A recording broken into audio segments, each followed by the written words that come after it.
So I think this truly breaks the record for the latest injury report released by the Green Bay Packers. As you know, it's supposed to release 3 o'clock Central on Wednesdays, Thursdays, and Fridays. It released at 7:30 Central today. So one thing the Packers are pretty great at is not being consistent with the release of their injury reports. Now, it's probably due to them playing the Los Angeles Rams, who are, of course, 2 hours behind the Packers, and then, in that sense, start practice later. We did get some news for practice earlier this morning, but usually with Wednesday, I'd like to wait for the full practice report to see who's a did not participate, who's limited, and everyone that's on that list, as well as take a look at the opponent's practice report, which is what we're going to do. It's just very late today. If you guys want to stay in the loop with everything Green Bay Packers, I'd really suggest going down and clicking that subscribe button.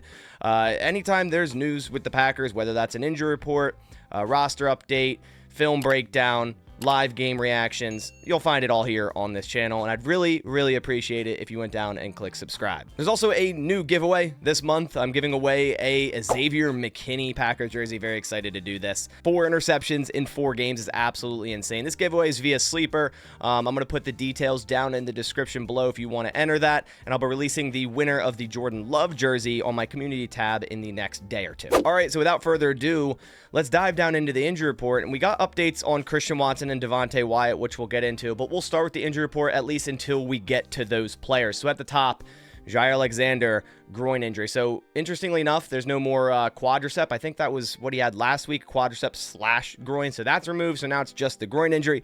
But again, he didn't practice. So hopefully we see some type of limited practice tomorrow.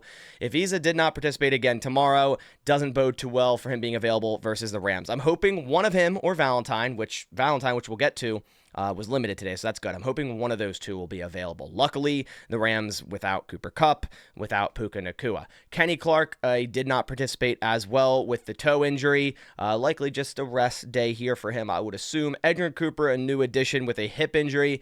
Good to see limited and did not participate here on the first day with this injury. Edgerrin Cooper, again, I think needs more snaps. Elgton Jenkins, knee injury. So this is a new knee injury, and it's a did not participate. And that does sound horrible, but Bill Huber, a Packers beat writer, talked with Elgton at his locker after practice and tweeted, Jenkins says he's fine. So at first you're looking at this and you're going, wow, this is terrible. Is this a significant injury? Are we going to be without Elgton Jenkins? But seemingly it's not bad. It's nothing to worry about.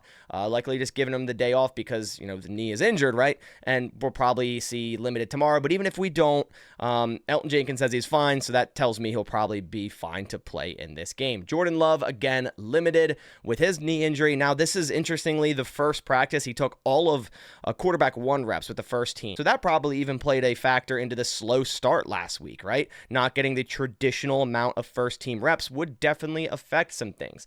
Jordan Morgan has returned to practice. We saw last 2 weeks he didn't practice at all. And last week I said, the fact that they didn't put him on injured reserve tells me they expect him to come back next week, which next week is now, and he is back. He is limited. Sean Ryan's been playing great. Even if Jordan Morgan's available, I say you just stick with full-time Sean Ryan. And, if you need to get Jordan Morgan in at another spot due to an injury or a poor play somewhere else, then you do that. But I think Sean Ryan's on a hot streak right now, and he's been playing consistent. So I think you keep him in there. Luke Musgrave added to the injury report with an ankle injury, did not participate.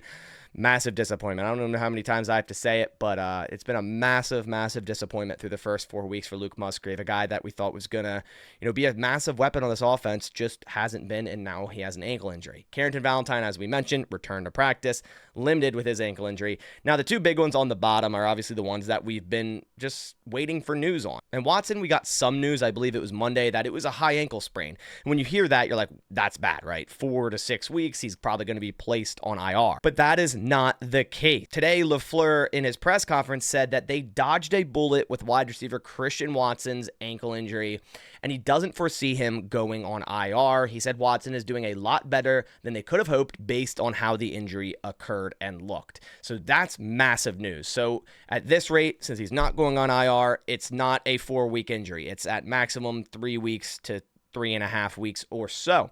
Now, do I see Watson coming back this week? No. He could probably also miss next week against Arizona, but it's not a 4+ week injury.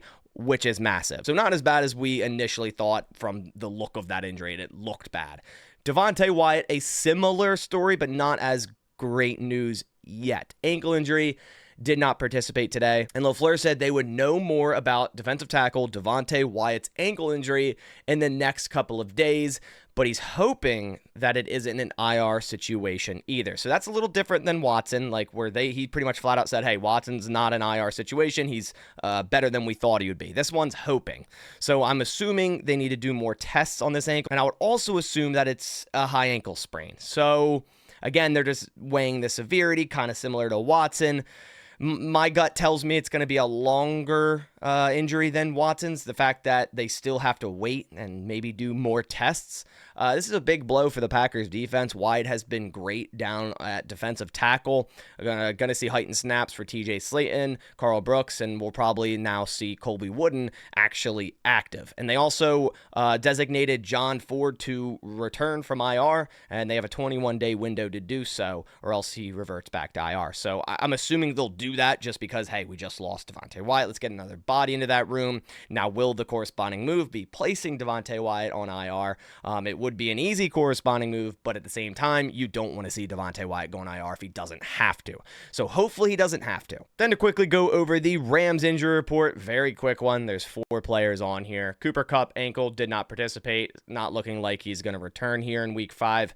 Laryl Marchezian, forearm limited. Darius Williams returned today, limited hamstring. And Demarcus Robinson, hip injury, limited. Puka Nacua is still on IR and can't return, so, add him to this list, I guess, as well. But that does it for the first injury report of Week 5, Packers versus Rams. There'll be another one tomorrow, which should give us a little bit more insight, but the main one is on Friday with all the injury designations. Hopefully we see some limiteds tomorrow, some upgradeds to limiteds, and then Friday we don't see that many game designation tags. But I appreciate you guys coming by to the video. I'll catch you on the next one. Thanks for watching, and as always, go Pack Go.